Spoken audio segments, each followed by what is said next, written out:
Okay, so today I'm going to talk about the Renault Clio RS 197. Now this car is my own and I've owned it for about 6 months. And I'm going to tell you what I like about it and what I don't like about it. I'm going to tell you all the little annoying features of it.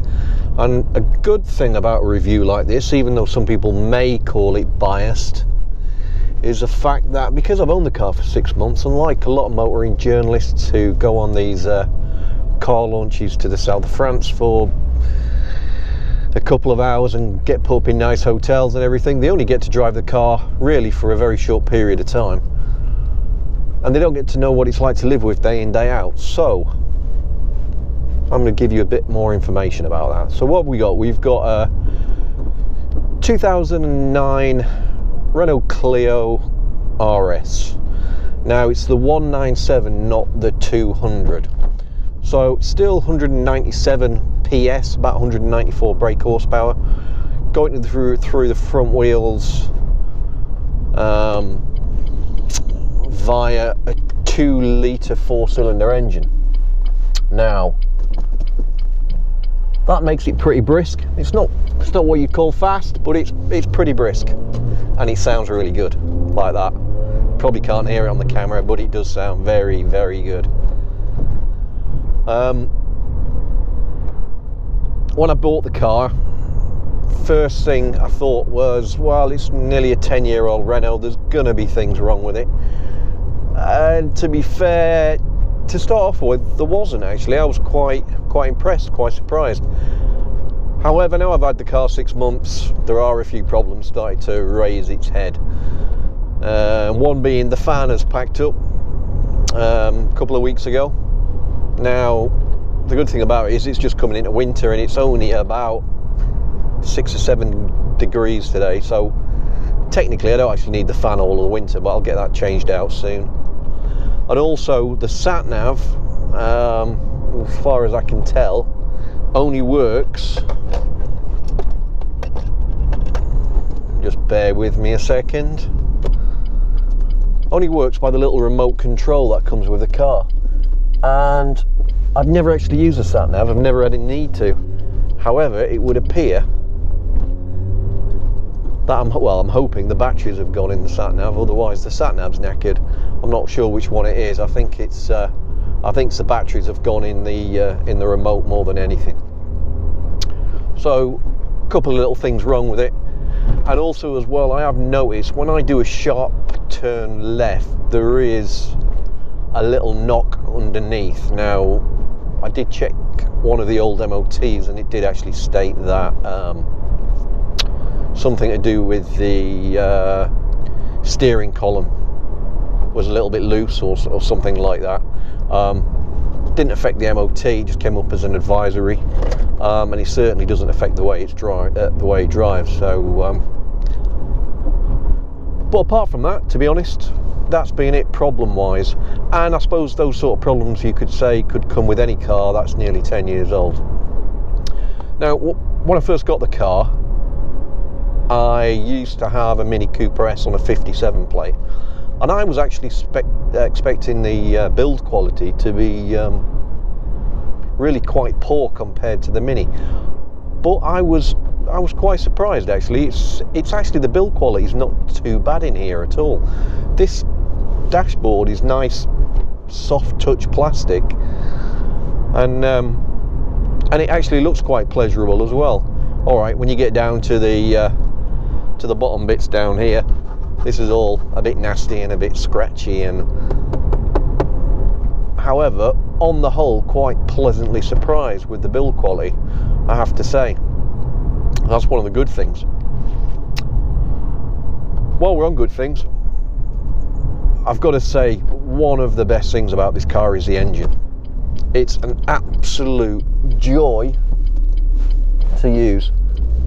Like I say, it's not the fastest of things, and if anything, I would say my Mini Cooper S, which had the little 1.6 turbocharged engine, was probably in a straight line, probably a bit quicker.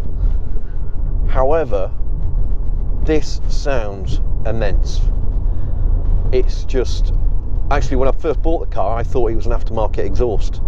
And the guy had a look for me and he said, no, it's actually the standard RS exhaust. And it sounds fantastic. It really does. And it's only when you get it above 4,000 RPM, it actually starts to take off and starts to sound even better. Now, one of the great things about this engine, because it's 2 litre naturally aspirated, is it revs through to almost 8,000 RPM. And quite frankly, there's only about 150 pounds of torque, and nothing happens below 4,000 RPM really, and you can drive it around quite sedately. But above 4,000 RPM, it starts to take off, and the howl that you get with it is just immense. I mean, it's absolutely fantastic. It sounds brilliant.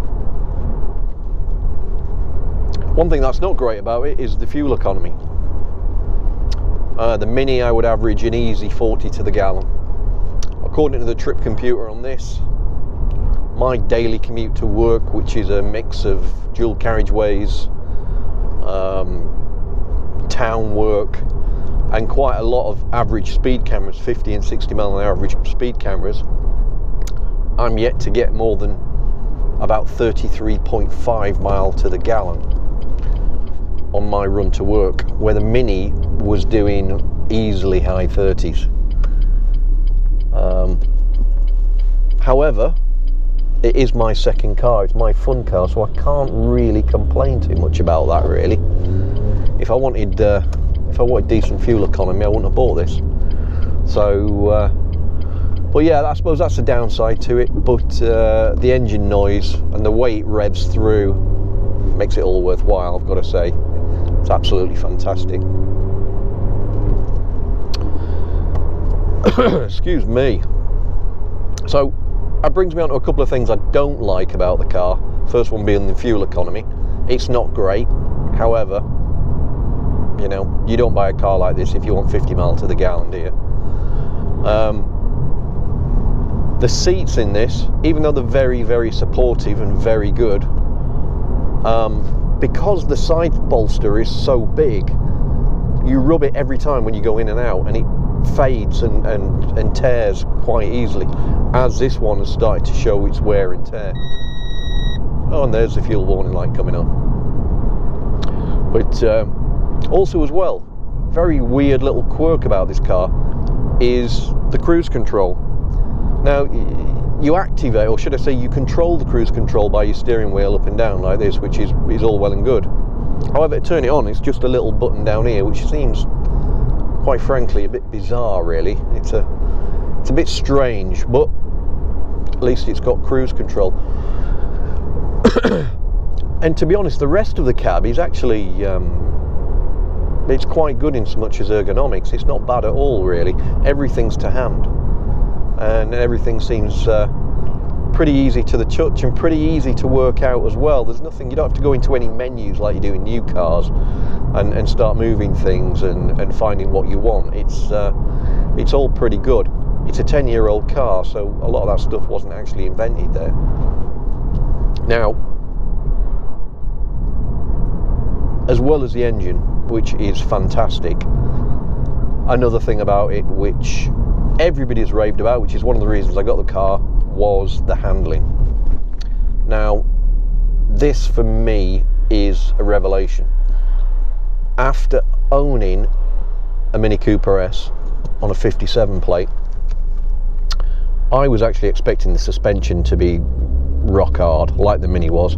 I mean, the Mini was so hard, it was on British B roads, it was barely undrivable, and I thought it was me until I spoke to a friend at work who's actually got a 13 plate Mini Cooper SD that's got the same suspension as this, and he says his is exactly the same, even though it's a hell of a lot newer than the one I had.